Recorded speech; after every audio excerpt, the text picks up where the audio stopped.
अंतवंत इमे देहा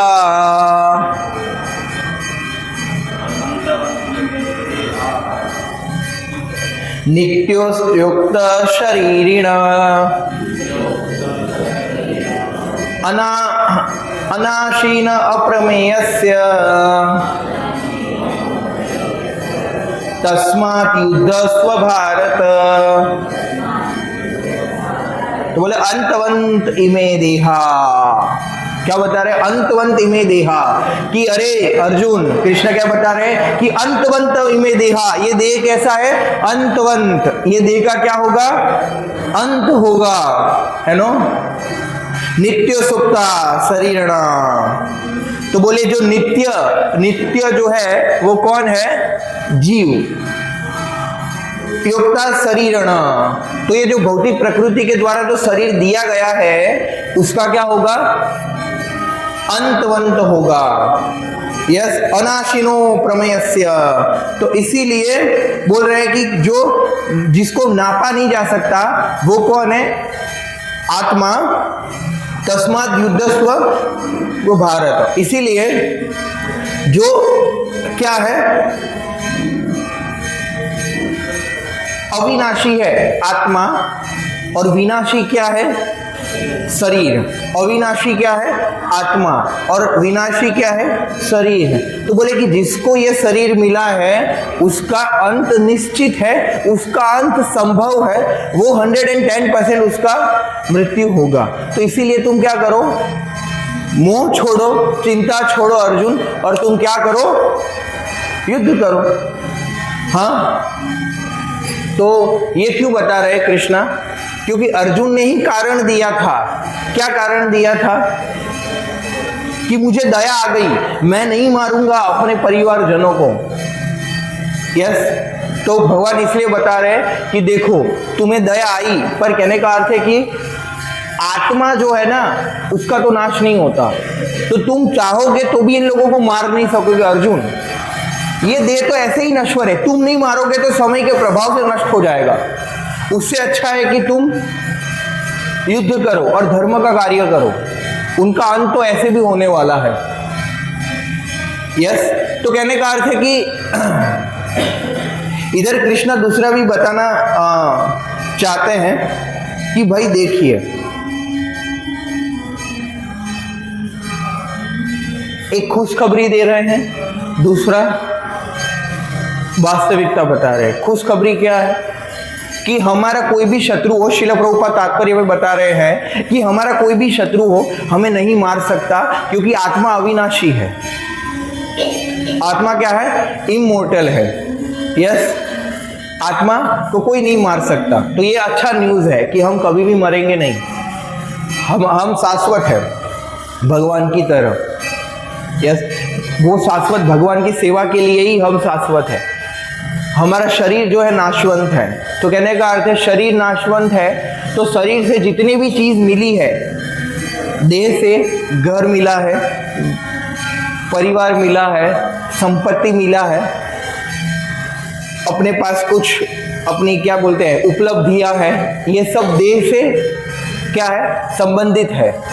तो जो भी सारी चीजें देह से प्राप्त है, तो देह ही नष्ट हो जाएगा, तो ये सारी चीजें भी चली जाएगी। ये सारी चीजें कब तक हमारे पास है? जब तक देह, ये शरीर हमारे पास है। शरीर चला गया तो सारी उपलब्धियां, PhD, MS, M.Ed, M.Tech, B.Tech, PhD, सारा कुछ, president, vice president, general manager, ये सभी कुछ पोस्ट पोजीशन और सभी कुछ चला जाएगा। जब तक ये शरीर है तब तक सब कुछ है ना। तो कृष्णा ये भी बताना चाहते हैं कि देखो, शाश्वत वस्तुएं अलग होती हैं और नाशवंत वस्तुएं अलग होती हैं। तो इसीलिए अगर जीवन भर भौतिक कार्यों के लिए प्रयत्न करेंगे तो ये आध्यात्मिक प्रगति कब करेंगे? समझ में आया कि जो चीज एक बार में ऐसे ही नष्ट हो जाने वाली है, उस चीज के लिए इतना प्रयास किया, ठीक है, पर जो शाश्वत है उसके लिए कितना प्रयास किया। इसीलिए श्रीमद् भागवत में नारद मुनि यही बताते हैं कि अगर आपने भौतिक संपत्ति प्राप्त करने के लिए और भौतिक उपलब्धि करने के लिए आपने बहुत कुछ किया, यस बहुत कुछ किया और आपको सब मिल भी गया, तो भी क्या फायदा। और आध्यात्मिक जीवन में आध्यात्मिक वस्तु को प्राप्त करने के लिए थोड़ा ही प्रयास किया, कितना, थोड़ा ही, हरि हरि हरि, ये तो चालू ही है, हरि हरि। तो आध्यात्मिक जीवन के लिए थोड़ा ही प्रयास किया, यस, तो भी क्या नुकसान है, तो भी क्या नुकसान है, क्योंकि वो तो शाश्वत है। अभी जो आप सत्संग में आ रहे हो, अभी जो भक्ति कर रहे हो, सत्संग में आ रहे हो, ये सब शाश्वत जीवन की ओर ले जाएगा, ये सब का फल आपको शाश्वत मिलेगा। ये शरीर नष्ट हो जाएगा तो भी हम जो माला करते हैं उसका प्रभाव नष्ट नहीं होगा। समझ में आया? जितने भी हमने आध्यात्मिक कार्य किए हैं वो नष्ट नहीं होंगे, पर भौतिक सारी सिद्धियां नष्ट हो जाएगी, पर आध्यात्मिक चीज नष्ट, हाँ, आध्यात्मिक चीज कभी भी नष्ट नहीं होगी। क्यों? क्योंकि जीवात्मा भगवान का अंश है और जीवात्मा को बनाया ही गया है भक्ति करने के लिए, भगवान की सेवा करने के लिए, प्रेममयी सेवा करने के लिए ये जीव को बनाया गया है। तो ये जीवात्मा का नित्य धर्म है। दो चीजें होती है, एक तो नित्य धर्म और दूसरा तो नैमित्तिक कर्म। हम जो भी करते हैं वो नहीं, कुछ कुछ नैमित्तिक कर्म होते हैं। नैमित्तिक यानी कि हर रोज नहीं करते हैं, पर कभी कभी करते हैं, है ना? नहीं, एक नित्य धर्म होता है। धर्म यानी कि प्रिस्क्राइब ड्यूटी। बोलिए, धर्म यानी कि, हाँ, कि हमारा वास्तविकता में कर्तव्य क्या है। तो जो वास्तविक जीव का जो कर्तव्य है वो है भगवान की सेवा करना।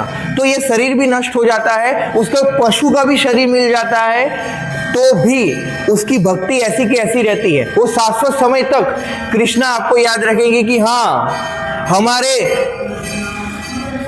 त्योहार पर, मतलब कृष्णा बोलेंगे कि मेरे जन्मदिन पर या मैं जब प्रकट हुआ था तब इन्होंने मेरे लिए 56 भोग बनाने का सेवा किया था। हरि बोल। कोई बोले ना बोले, कोई आपके लिए तालियां बजाए ना बजाए, कोई आपको क्रेडिट दे या ना दे, कृष्णा के बुक में तो लिख दिया ना, राधा रानी ने तो आपके लिए ताली बजा दी ना। तो ये भौतिक संसार के लोगों से हमें तालियां क्यों सुननी है ना? नहीं। तो कहने का अर्थ है कि सेवा और सेवा का भाव इसलिए बढ़ना चाहिए क्योंकि कृष्णा जो है ना वो एक ऐसे स्वामी है कि उनकी कोई भी कभी भी सेवा कर दे, शाश्वत समय तक याद रखते हैं। ये संसार के जीव, आप किसी के लिए कितना भी करोगे एक समय बाद भूल जाएगा। उसको आपका उपकार, परोपकार, आपकी सेवा भूलनी नहीं है, पर फिर भी वो भूल जाएगा, है ना? पर कृष्ण शाश्वत समय तक याद रखेंगे। यस, याद रखेंगे। आप देखिए जगन्नाथ जी की बड़ी बड़ी आंखें हैं। तो जब भक्त भगवान की सेवा करता है ना, तो ऐसे जगन्नाथ जी बड़ी बड़ी आंखें करके देखते रहते हैं। और जब भक्त कोई गलती करता है ना, तो भगवान बालाजी यहाँ द्वारकाधीश के जैसे आंखें बंद कर लेते हैं। आपने देखा होगा, द्वारकाधीश देखते नहीं, आंखें बंद है। यस, वो किसी के पापी आत्मा और पापी लोगों को और किसी के पाप को देखना नहीं चाहते। यस, अब देखो तिरुपति में बालाजी भी वो देख नहीं रहे हैं। तो भगवान का ये स्वभाव है, यस, कि जब भक्त की गलतियां होती है, दोष होते, तो वो देखते नहीं भगवान, पर जो गुण होते हैं, जो सेवा करते हैं, वो देखते रहते हैं, है ना? नहीं। तो कहने का अर्थ वही है कि जो हमारी सेवा शाश्वत समय तक याद रखे, उसकी सेवा करना चाहिए। सही बात है, हाँ, वो सेवा के लिए हमें प्रेरणा लेना चाहिए, है ना? नहीं। आप देखो, सीता माता की खोज करने में सबसे बड़ा योगदान हनुमान जी का है। आप देखो, भगवान ने इतना उनके ऋणी हो गए, है ना?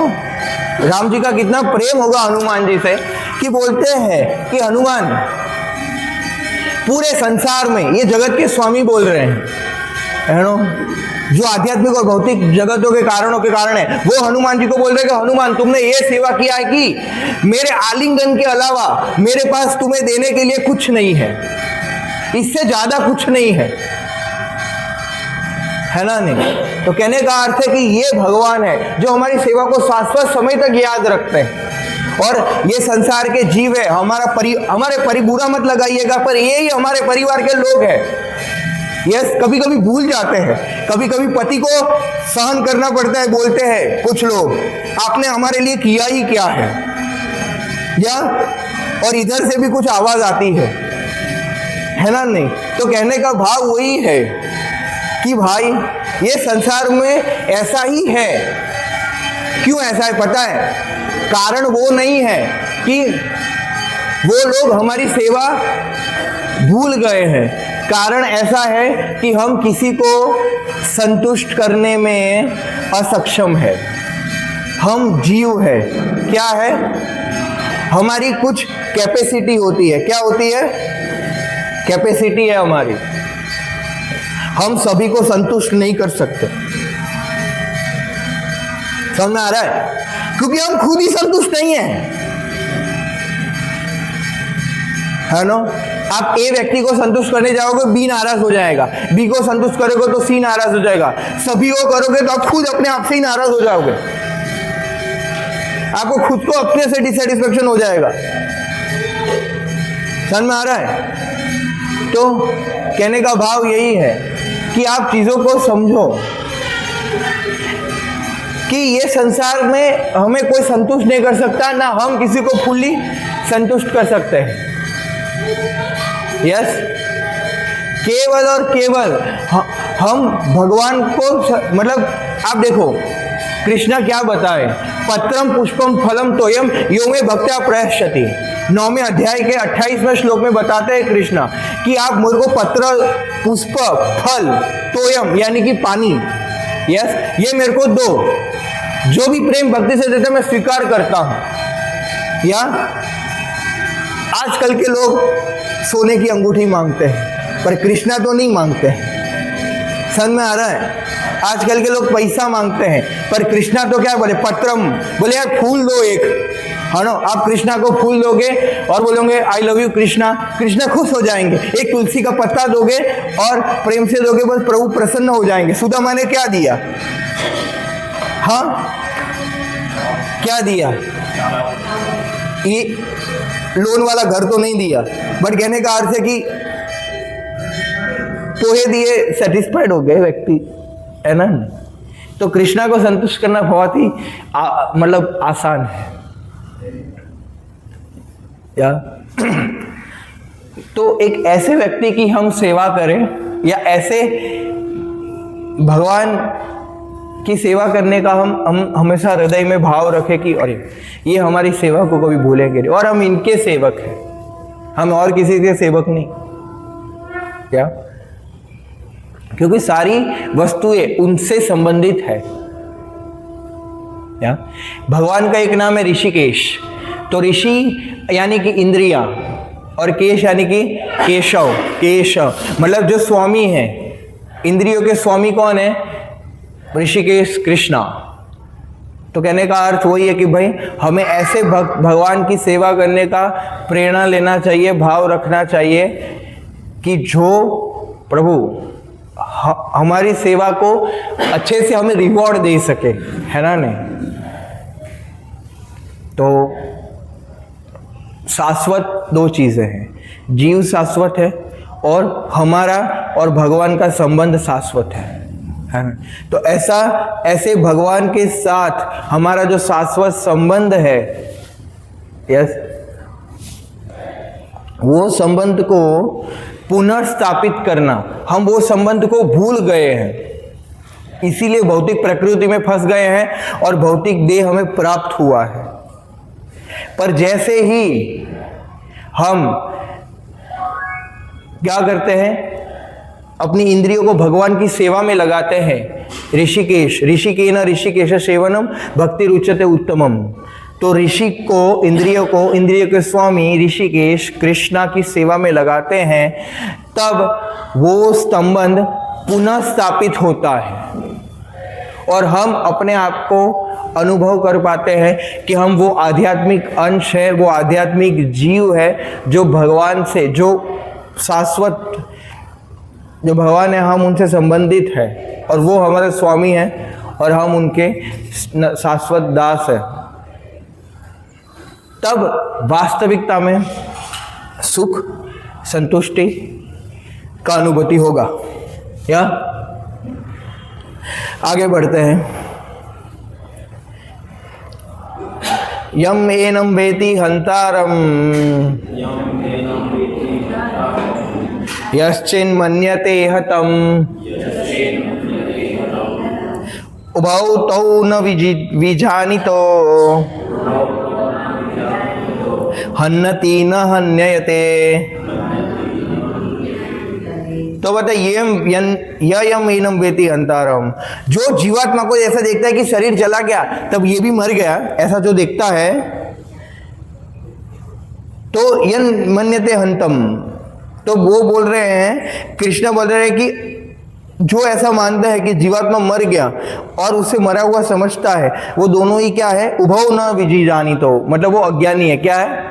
विजानितो, वो जानते नहीं है, वो अज्ञानी है। नायम हन्यति हन्यते, क्योंकि ना आत्मा मरता है न मारा जाता है, ना वो मरता है ना किसी से मारा जाता, मतलब ना सुसाइड भी नहीं कर सकता।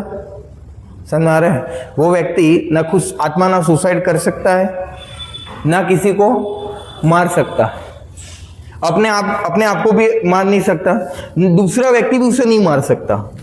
यस, तो ये डबल असोरेंस दे रहे हैं, आत्मा के गुण धर्म बताया जा रहा है। तो फिर कोई समझेगा कि अरे हमें कोई नहीं मार सकता और हम किसी को नहीं मार सकते, तो कृष्णा तो वही बता रहे हैं, तो फिर चलो पशु हत्या करते हैं फिर, या किसी को मार देते हैं। तुम तो आत्मा हो ना, मार देते हैं, तो उसका अर्थ ये नहीं ना, फिर मरता नहीं तो फिर क्या आप मारोगे? समझ में आया? कुछ लोग तो फिर यही बताएंगे या कि अरे हम तो आत्मा है, तो शरीर तो हो नहीं, तो फिर मारो इसको, फिर उसका परिणाम लगेगा।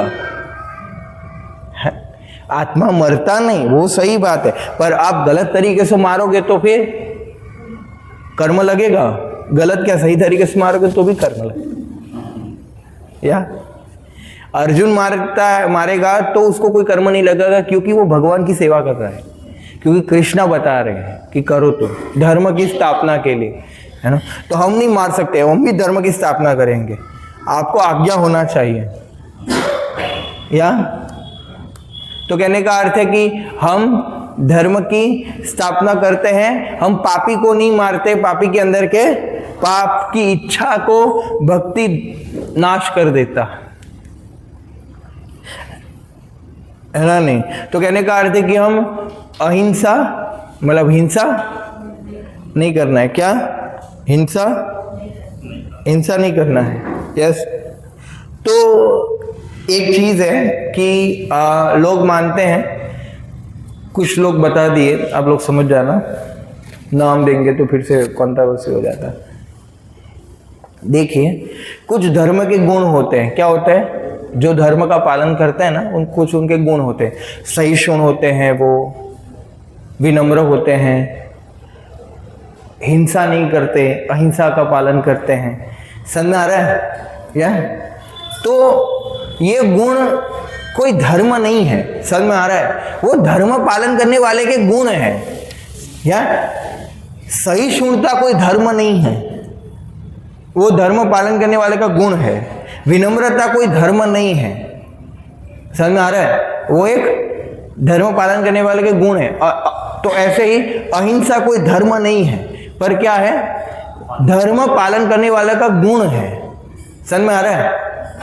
या क्योंकि भगवत गीता में के दूसरे अध्याय के तात्पर्य में खुद बताया है श्रील प्रभुपाद ने अन्य शास्त्रों से कि 6 लोग आतताई होते हैं, तो आतताइयों का उधर ही मार देना चाहिए। जो दूसरी की पत्नी का अपहरण करता है, दूसरों की जमीन हथिया लेता है और किसी को मारने का प्रयास करता है, यस, जो गाय की हत्या करता है, ऐसे लोग आतताई होते हैं, तो ऐसे लोगों को मारने में कोई पाप नहीं लगता है। यस, जैसे आप देखो सांप आ गया, बिच्छू आ गया, तो क्या करोगे? अहिंसा, वो आपकी हिंसा करके चला जाएगा। समझ में आया? भगवत गीता कौन से एंगल से आपको लगता है कि भगवत गीता अहिंसा बताती है? कृष्ण क्या बता रहे? युद्ध करो, मारो। समझ में आ रहा है? तो ऐसे ही बड़े बड़े लोगों द्वारा ही गीता का गलत प्रचार हुआ है। भगवत गीता तो बोल रही है मारो गलत चीजों को।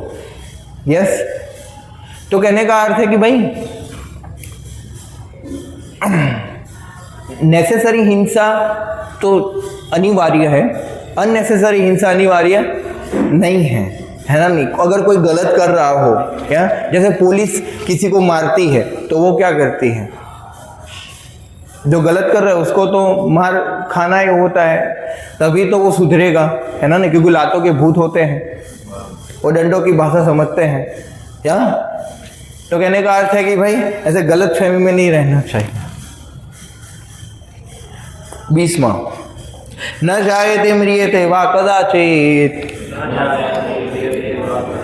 नायं भूत्वा भवित्वना भूय अजो नित्यं शाश्वतं यं पुराणो न हन्यते हन्यमाने शरीरे। बोले आत्मा के लिए किसी भी काल में न तो जन्म है ना मृत्यु है, ना आत्मा जन्म है ना मृत्यु है। वह तो ना कभी जन्म लेता है ना जन्म लेगा, वो अजन्म नित्य शाश्वत पुरातन है, क्योंकि शरीर के जाने पर भी वो आत्मा नहीं मरता। क्योंकि कृष्ण बार बार रिपीट करे एक चीज, क्यों? क्योंकि वो समझ में आ जाए। रिपीटेशन क्या है? बच्चों को बार बार बोलना पड़ता है कि अरे ये करो, है ना? यस, तो कहने का अर्थ है कि भाई बार बार बोलना पड़ता है तो भी हमें समझ में आता है, एक बार समझ में नहीं आता है।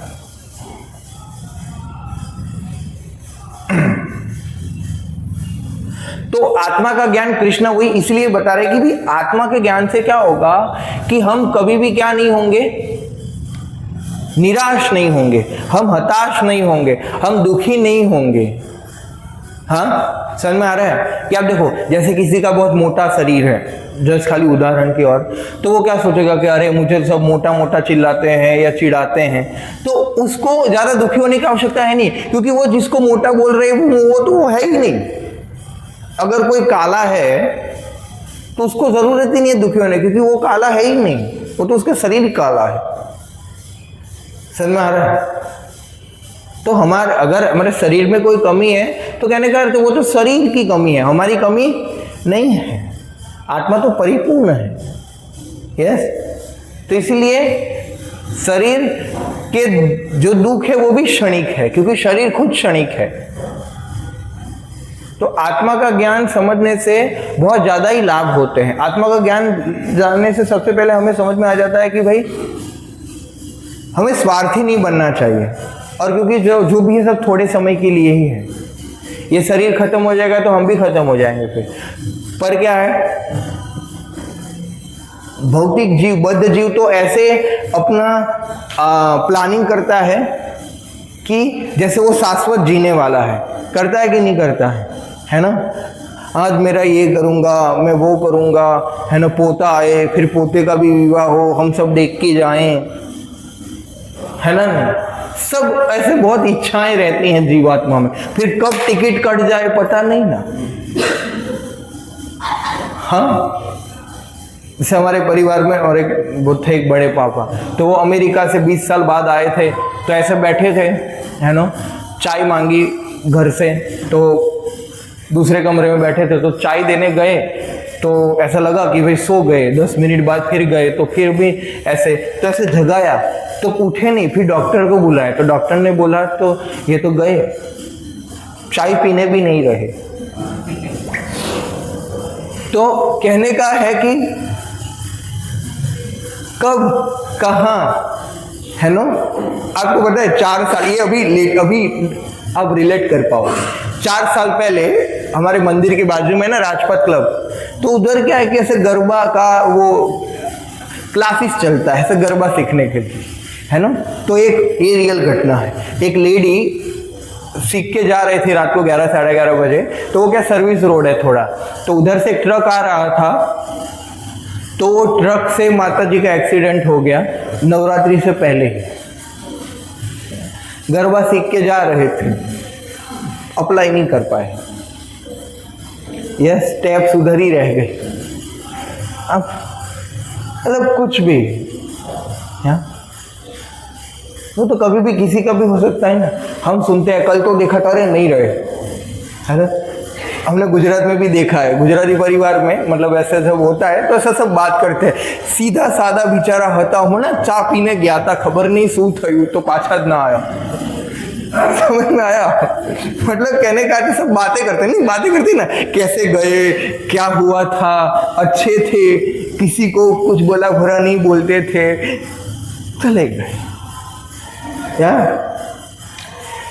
एक इंसिडेंट है, पांडव महाभारत के युद्ध के बाद पानी बहुत प्यास लगी थी लास्ट दिन, तो एक भविष्य मतलब एक वाणी सुनाई दी कि रुको, तुम्हें ये तालाब से पानी पीना है तो प्रश्न का उत्तर दो।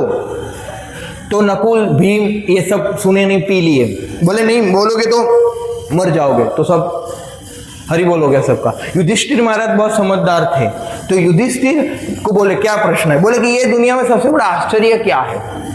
तो आश्चर्य युधिष्ठिर महाराज ने बताया कि दिन ब दिन इतने लोग मृत्यु को प्राप्त हो रहे, इतने लोग मर रहे हैं, पर ये सबको मृत्यु हुआ देख किसी जीवात्मा को नहीं लगता कि मेरा भी मृत्यु आएगा। मतलब किसी को मरते हुआ देख हमें याद नहीं आता कि एक दिन हम भी लेटे होंगे।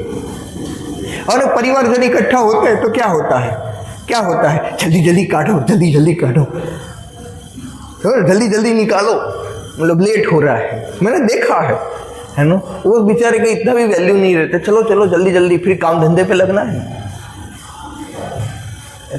तो कहने का अर्थ है कि भाई उसको ये नहीं लगेगा कि मेरा भी एक दिन आएगा। हम नहीं सो, आप देखो मेरे को तो याद तक याद नहीं आया किसी को हुआ देख, आप लोगों को याद आएगा तो पता नहीं, याद आता है क्या? स्मशान में भी चले जाते हैं हम तो, है ना, फिर भी क्या वो धंधे की बातें करते हैं सब लोग। माता जी तो जा नहीं सकती, इधर ये लोग सब धंधे की बातें करते हैं। वो तेरा क्या हुआ, वो बॉडी जलती रहती है और फिर वो से बात करते हैं।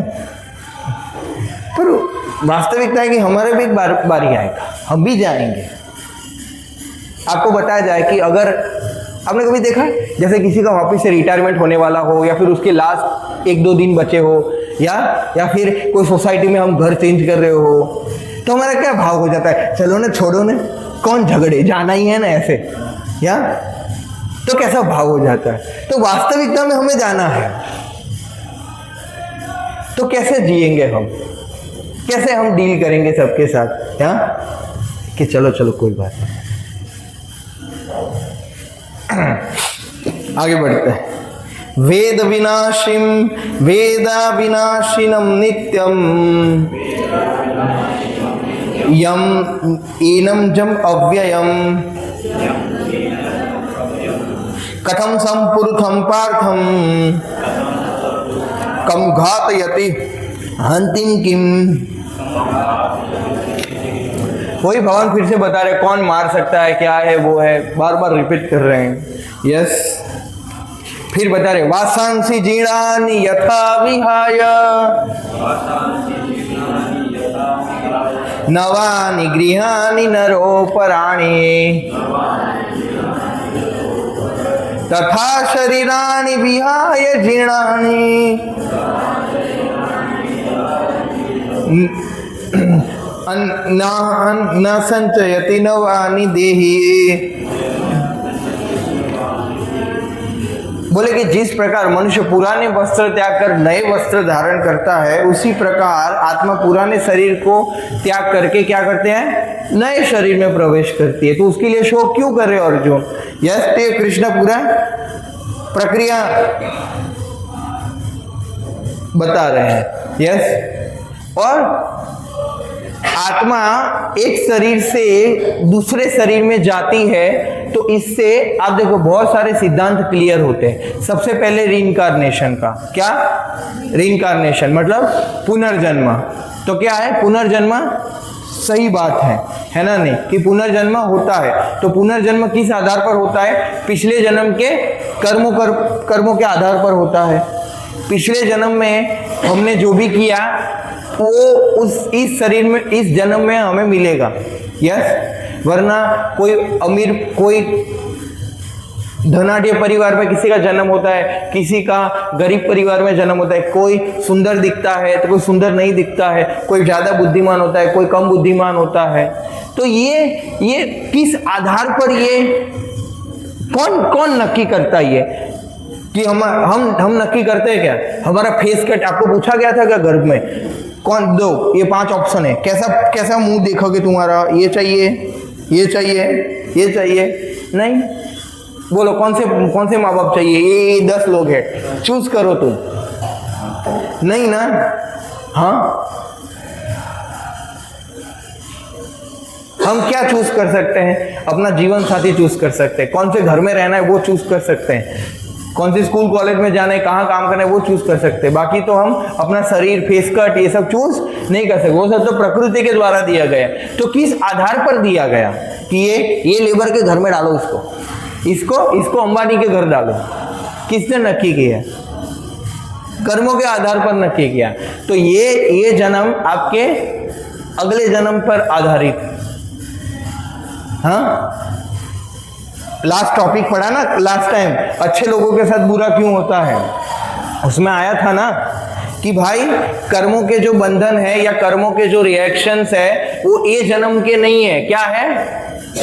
पिछले जन्म को है। पिछले जन्म से आप सब लेके आए हो, है ना। और एक सीक्रेट भी बताता हूं, जिस पिता और पुत्र का नहीं बनता है ना, वो पिछले जन्म के दुश्मन है, जो दोनों साथ आए।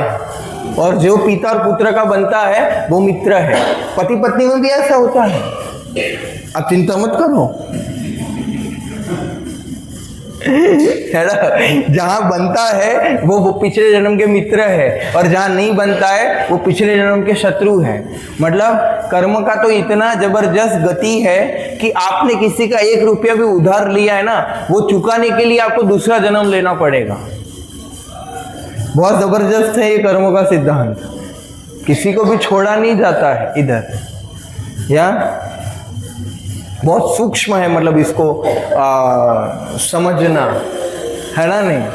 तो इसीलिए मित्र और शत्रु वो हमारे पिछले जन्म से ही सब बन चुके हैं। इसलिए आप देखो लोग भारत में, अरे कुंडली क्या मैच करना, दिल मैच होने चाहिए, ये क्या लगा के रखा? अरे भाई, आपको पता है कुंडली क्यों मैच करते थे? कुछ लक्षण, 32 लक्षण होते हैं ना, तो वो मैच करते थे। क्यों पता है? क्योंकि आप देखो, अगर कोई बहुत ज्यादा गुस्से वाला हो और कोई शांत हो तो खाएगा ही नहीं एक दूसरे को, और दोनों एक जैसे हो तो झुकेगा कौन? समझ में आया? तो इसीलिए क्या होता था कि जब वो ग्रह मैच होते थे तब बोलते थे कि हाँ ये लोग विवाह कर सकते थे, और विवाह के पहले आपको बताया जाएगा कि देखो इनका कहना ऐसा है, तो ज्यादा बोले ना तो शांत हो जाने का, सुन लेने का। फिर क्या है, पतीला, मतलब वो जो अंदर का जो है क्या बोलते हैं, अपने आप ही वो दिमाग शांत हो जाएगा, है ना। समझ में आ रहा है? पहले ही बताया जाता था कि देखो इसका ना ये राहु भारी है, तो ये क्या बहुत बड़बड़ करेगा, पर क्या है शांति से सुन लेने का, बाकी सब शांत हो जाएगा। तो ऐसे 2 लोग साथ में रह सकते थे। समझ में आया? अभी तो क्या है, दिल मिलने के चक्कर में फिर क्या है, फिर कुछ होता ही नहीं। समझ में आया? तो इसीलिए कहने का अर्थ है कि भाई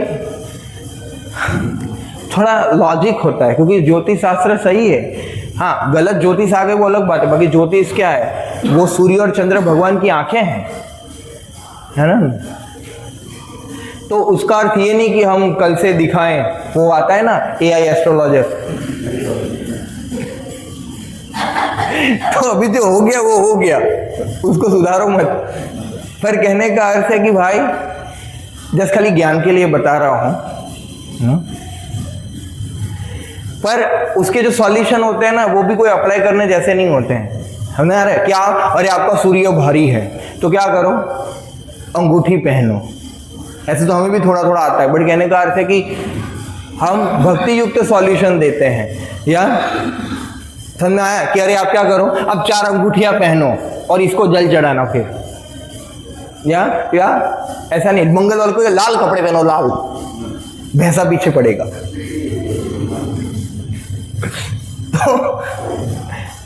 तो जैसे आप देखें, जैसे किसी को भक्ति युक्त का सॉल्यूशन होता है कि किसी को सूर्य का प्रॉब्लम है, ठीक है, मतलब वो कितना भी करता है तो भी लोग उसको यश नहीं देते हैं, है ना। तो सूर्य जिसका नीच का हो, मतलब ऊंच का करना, तो सूर्य देव का क्या वार है, रविवार, या तो इसको क्या करना चाहिए, रविवार को क्या करना चाहिए, गीता पढ़ना चाहिए, क्योंकि भगवान ने गीता सबसे पहले किसको बोला, सूर्य को बोला, है ना। समझ में आ रहा है। तो भक्ति करने से जितने भी ग्रह दोष है वो सब नष्ट हो जाते हैं।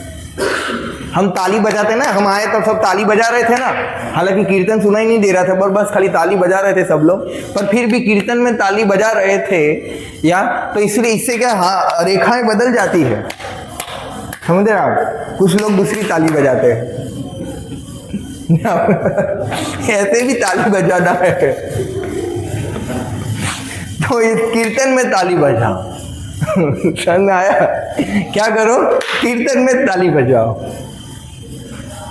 इससे भाग्य। आप माला, जैसे ही आप माला लेते हो ना, और कृष्णा बोलते ये माला कर, वाह, आपके सब कृष्णा खुद आपका वो जीवन परिवर्तन कर देंगे, सब ग्रह अपने आप कृष्णा कंट्रोल कर लेंगे। फिर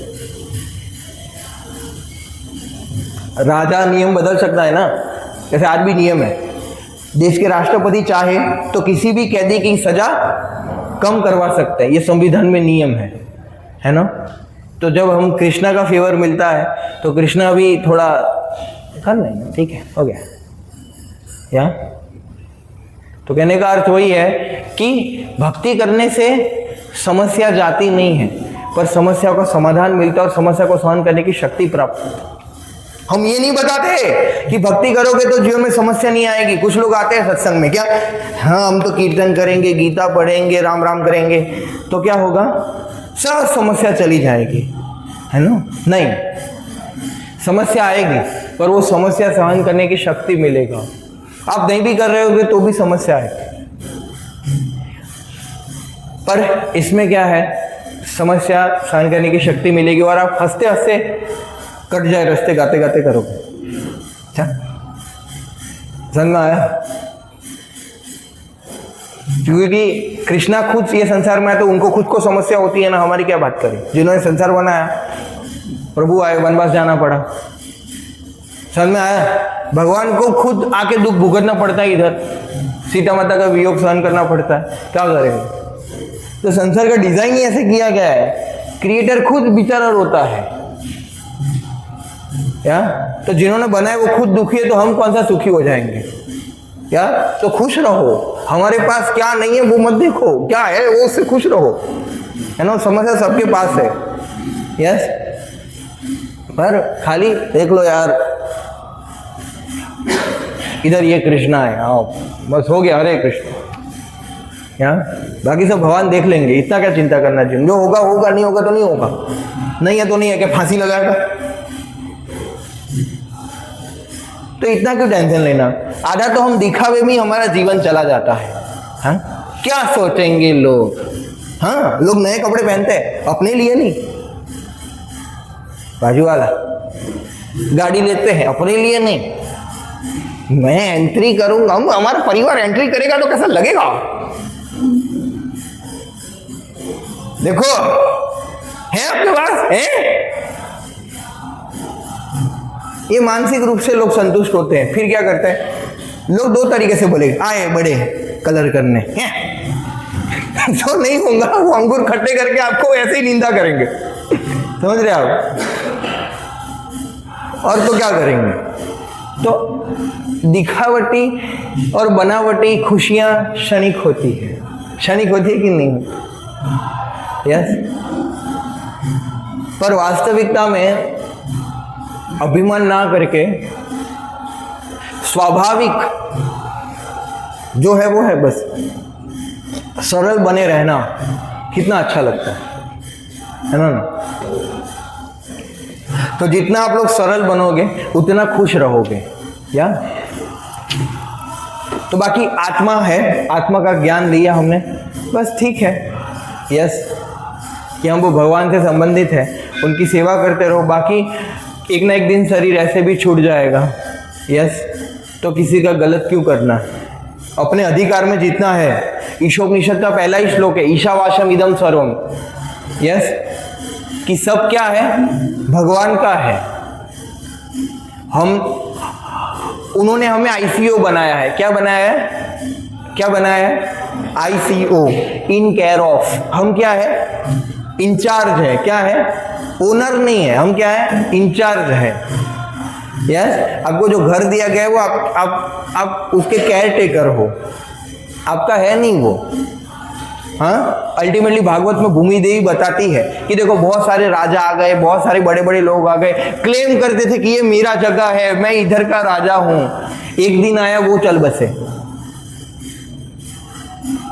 फिर उसका पुत्र आया, फिर उसका भी पुत्र आ गया, सब चले गए और अल्टीमेटली सारी संपत्ति भगवान की होके ही रह जाती है। समझ में आया? लक्ष्मी किसकी पत्नी है, कृष्णा की। तो लास्ट में पैसा घूम घूम के कहाँ आएगा, हम सब तो नष्ट हो जाएंगे ना एक दिन, तो सारा संपत्ति किसका रहेगा। हाँ, हो गया। तो भगवान भी हंसते होंगे ना लोगों पर। यार, शरीर चलाने की जितनी आवश्यकता है उतना रखिए, है ना। पर क्या है कि ज्यादा भूख लगेगी तो क्या पैसा खाएगा, ज्यादा भूख लगी तो 500 की नोट खाएगा, ब्रेकफास्ट में 100 की नोट, ऐसा होगा क्या।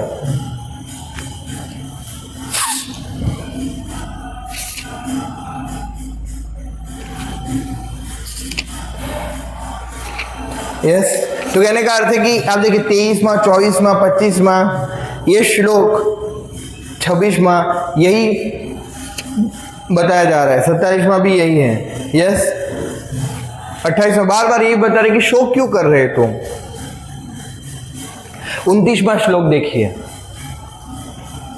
आश्चर्यवत् पश्यति कश्चितेनम,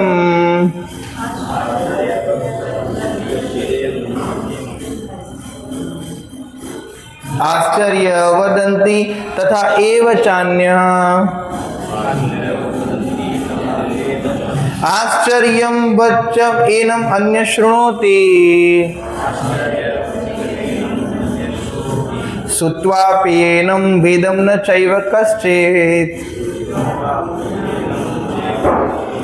तो कृष्णा बता रही कोई आत्मा को आश्चर्य से देखता है, अरे फिर कोई आश्चर्य होकर बताता है ये तो जबरा है, फिर कोई आश्चर्य से सुनता है। यस, और बोले कि कुछ लोग इसके बारे में सुनकर भी हमारे बारे में बता रहे, कुछ समझ नहीं पाते। क्या बता रहे कि इतना सुन के भी कुछ लोग समझ नहीं पाते। वेदना चैव कश्चित्, कुछ समझ नहीं पाते हैं। बोले आश्चर्य से समझते हो, ये जबरा है। आपको पता है आत्मा का साइज क्या है, कौन बताएगा आत्मा का साइज क्या है। बहुत अच्छा है, आप कुछ और बताने वाले थे। हाँ, वेरी नाइस, वेरी नाइस। हाँ, ये देख सकते हैं, देखिए सबसे छोटा बाल है, उसके आगे के भाग के 10,000 टुकड़े करो और 10,000 टुकड़े करने के बाद उसके जो आगे का भाग रहेगा ना वो आत्मा का साइज है। मतलब परसीव कर ही नहीं सकते। समझ में आ रहा है? कैसे मानोगे, अब देख ही नहीं सकते उसको। आत्मा ये आंखों से देखा नहीं जा सकता। आत्मा का साइज बहुत छोटा है। कितना छोटे हैं, मतलब इतना बड़ा अहंकार लेके घूम। बताया था ना, इतने सारे ब्रह्मांड है, उसमें से हमारा कितने ब्रह्मांड है, हमारे कितने ब्रह्मांड है इतने सारे ब्रह्मांडों में से। हाँ, एक, कितने ब्रह्मांड है, एक ब्रह्मांड में इतने सारे अलग अलग ग्रह है, अलग अलग लोक है, उसमें हमारे कितने लोक है, एक लोक में इतने सारे कॉन्टिनेंट्स है, उसमें हमारा कितने कॉन्टिनेंट्स है, एक। वो कॉन्टिनेंट्स में इतने सारे नेशंस है, उसमें हमारे कितने नेशंस है, एक नेशन में इतने स्टेट है, हमारा कितना स्टेट है, एक स्टेट में इतने सिटी है, उसमें हमारे कितने सिटी है, इतने सिटी में इतने सारे एरिया है, हमारा कितने एरिया है, एक एरिया में इतने सारे फ्लैट्स है, हाउस है, उसमें हमारे कितने हाउस है? यस, एक फ्लैट और एक पूरे बंगलोज में हमारा कितने घर है? एक। और वो घर, एक घर में हम एक रहते हैं। समझ में आया? तो क्या गिनती है? कुछ नहीं। क्या इतने सारे लोग ऐसे भी मृत्यु प्राप्त हो रहे। कोरोना में क्या सब लोग डर गए थे, अरे इतने लोग मर रहे, इतने लोग मर रहे? ऐसा नहीं है, और नॉर्मल इतने ही मरते हैं। एवरी डे कितने लोग मरते होंगे? अब आंकड़ा निकल, बहुत लोग मरते, हजारों की संख्या में मृत्यु, बहुत लोग मरते। तो जन्म भी लेते हैं, मृत्यु भी होता है, जन्म भी होता है, तो कोई नया नहीं है।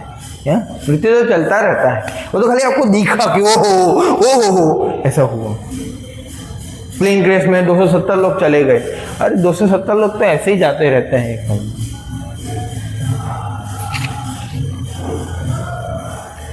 ये कंक्लूजन बता रहे हैं, देखिए, देहि नित्यम अवद्यते अयम देहे सर्वस्य भारत तस्मात् सर्वाणि भूतानि न त्वं शोचिं तुम अर्हसि।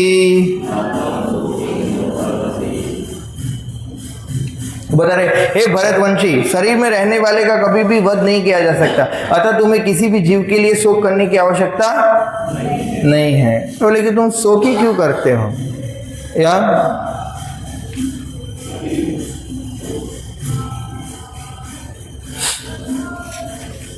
तो कहने का अर्थ वही है कि भाई देखो, ऐसे भी जो है ना वो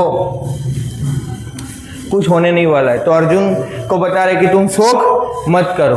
तो ये पहला जो थीम है दूसरे अध्याय का, आत्मा का ज्ञान संपन्न हुआ। अभी क्या है, कृष्णा 2 ड्यूटीज के बारे में बताएंगे, स्वधर्म और सनातन धर्म।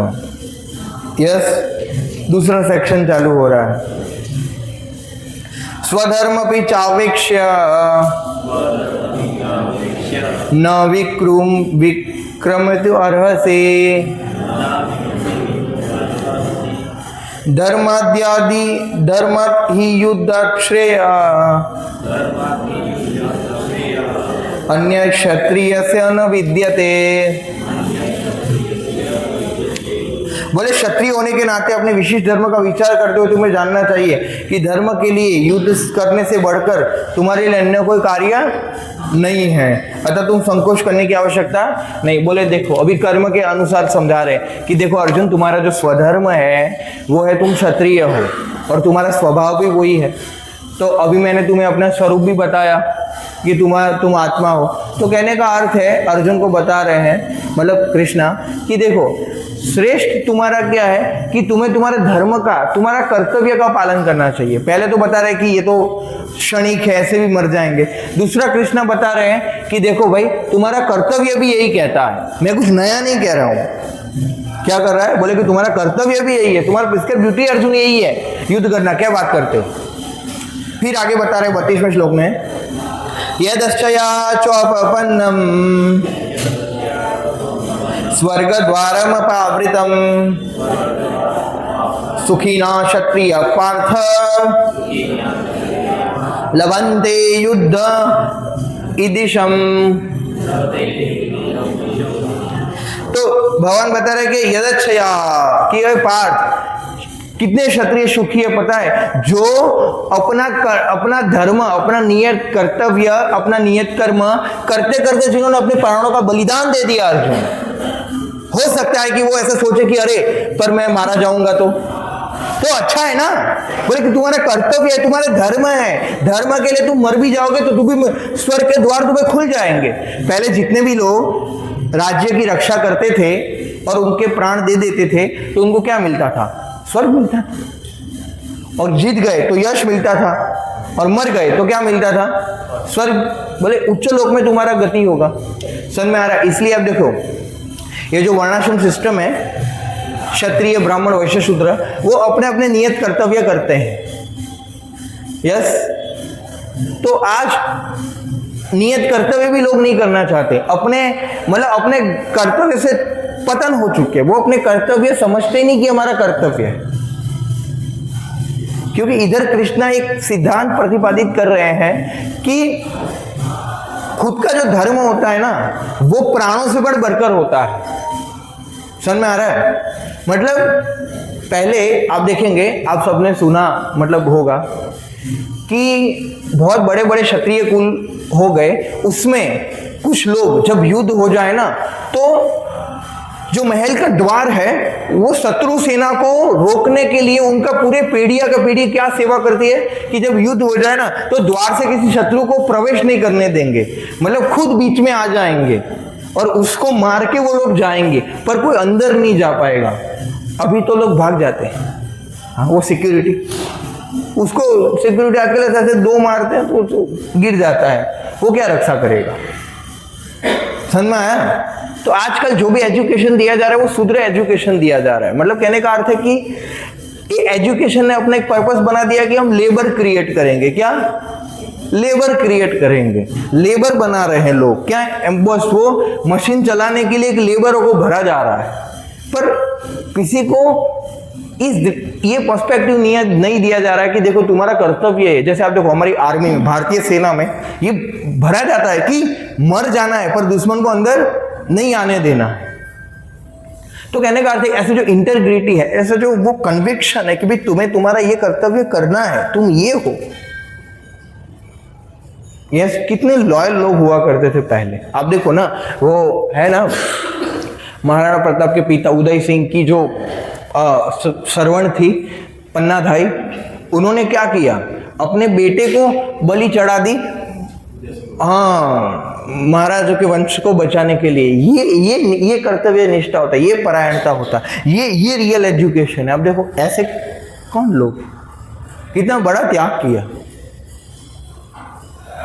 यस, तो कहने का अर्थ है कि इस प्रकार से ये जो वैदिक ज्ञान है, अगर आप किसी को रामायण महाभारत ये गीता का ज्ञान दोगे तो इस प्रकार की भावना वाले लोग बाहर आएंगे।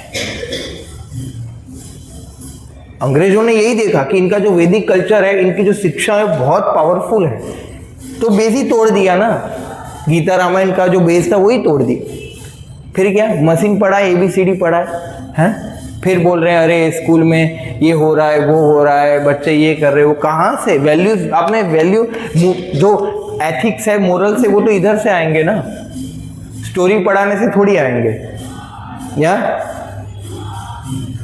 तो कहने का अर्थ है कि भाई इसीलिए ज्ञान की पूरे समाज को आवश्यकता है। आप लोग तो आए हो, पर और भी लोगों को आवश्यक है ये समझाना, ये बताना कि किस आधार पर हमें जीवन व्यापन करना चाहिए। देखो कितने महान महान लोग हुए, कितने लोगों ने अपने प्राण दे दिए धर्म के लिए। यार आज ऐसे ही अभी तक धर्म नहीं बचा, बहुत सारे लोग कट गए सनातन धर्म को बचाने के लिए।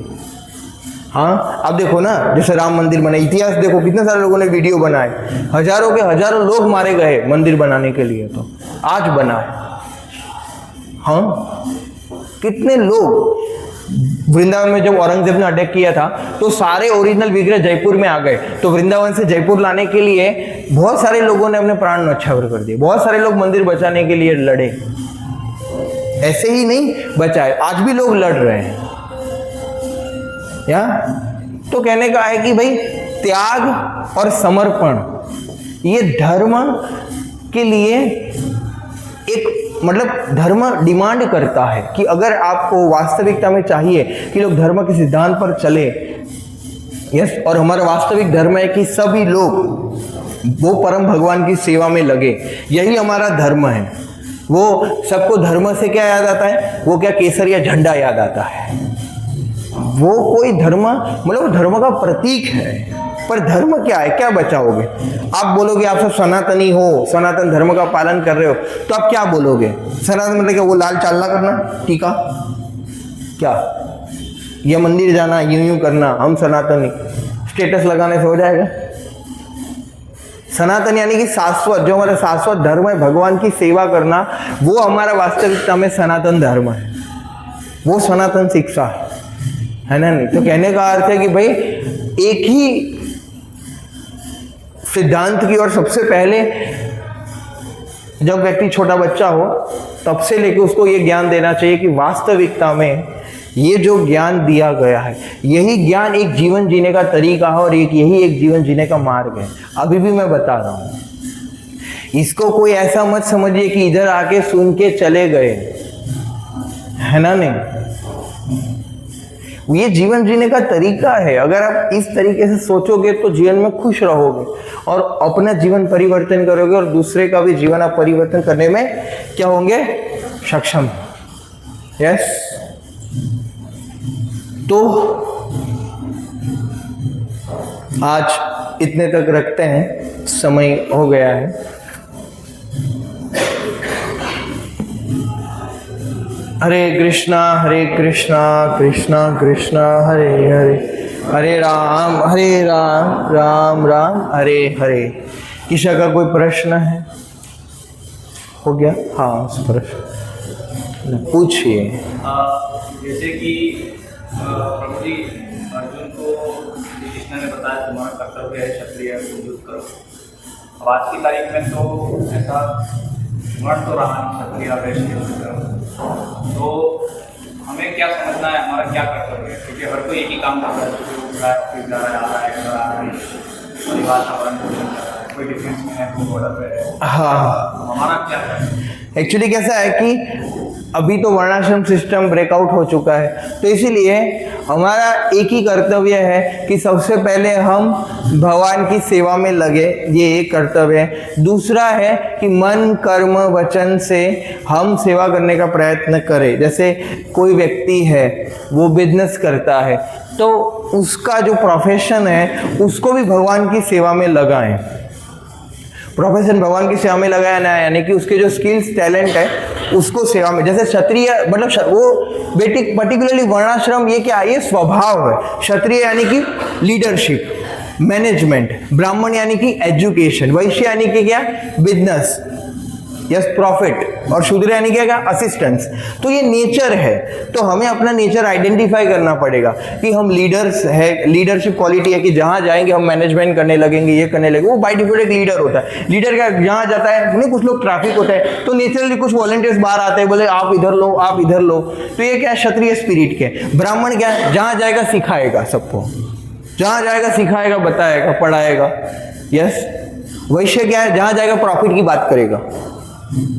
और शूद्र स्वभाव क्या है, जहां जाएगा वो सोच नहीं पाएगा, उसको क्या करो, आप बता दो ये करना है, वो कर लेगा, पर वो अपने से कुछ नहीं सोच पाएगा, है ना। नहीं, तो हमें अपना नेचर आइडेंटिफाई करना है और उसके अनुसार कार्य में लग जाना है कि ठीक है आप लीडर हो तो इधर आके आप लीडरशिप करो और सेवा करो। यस, कोई अच्छा बोल सकता है, एजुकेटर है तो फिर सबको लेक्चर दो, सबको बताओ। कोई वैश्य है, प्रॉफिट है तो ठीक है, वो थोड़ा अकाउंट संभाल के ज़्यादा भगवान की लक्ष्मी बचे ऐसा करे। और शूद्र है तो मतलब कहने का अर्थ है मिक्सिंग रहता है, ऐसा जरूर नहीं है कि केवल शूद्र होगा। क्षत्रिय वैश्य स्वभाव मिक्स होता है, ब्राह्मण क्षत्रिय स्वभाव मिक्स होता है। तो क्षत्रिय और ब्राह्मण दोनों हमें चाहिए। जो हमारे स्वभाव को हमें भगवान की सेवा में लगाना है, स्वभाव को भगवान की सेवा में लगाना। मेन ये बात है कि हमारा जो नेचर है उसके अनुसार कार्य करना है। हमारे जो स्किल्स एंड टैलेंट है, किसी को गाना अच्छा लगता है तो फिर गाओ और ऐसे सेवा में लगा। क्या अच्छा, ठीक है। तो आज देरी हो चुका है, वीडियो दिखाएंगे तो और देर हो जाएगा, तो फिर कीर्तन करके समाप्ति करते हैं, है ना। नेक्स्ट संडे आएंगे क्या, नवरात्रि चालू होगा तो। हाँ, कुछ लोग अभी से ही मना कर रहे हैं। हाँ, हम तो आएंगे, है ना। और इसको थोड़ा पॉज करके, क्योंकि दशहरा आ रहा है ना, तो रामायण से दशहरा के दिन प्रभु रामचंद्र लंका से फिर कैसे अयोध्या गए, मतलब युद्ध कांड जो है, रावण का वध कैसे हुआ, वो लीला चर्चा करेंगे। यस,